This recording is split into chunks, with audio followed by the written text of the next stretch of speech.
Ассаламалейкум баршаңызға арнаға қош келдіңіздер. Тақырыпты бастаудан бұрын арнаға тіркелулеріңізді ұмытпаңыздар.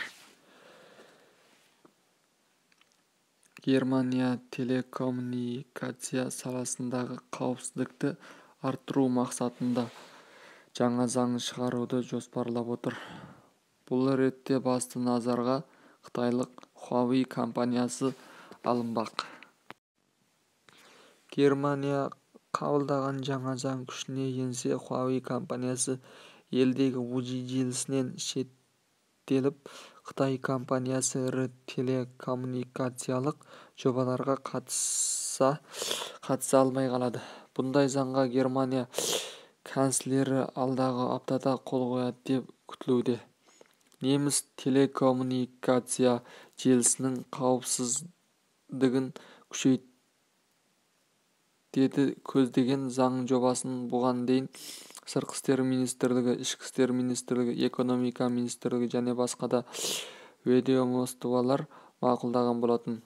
Сондай-ақ неміс бағы бұл заң жобасының мақұлдауына Германияның барлау қызметінің де ықпалы болғанын жазуда. Deutsche Welle Германия федералдық барлау басқармасы Huawei компаниясына байланысты бірнеше рет алаңдаушылық білдірген еді. Аталған заң жобасы қытайлық телекоммуникация алыбын тек 5G желілерімен шектеп қана қоймай, бұған дейін орнатылған Huawei жабдықтарын пайдалануды да шектеуі мүмкін.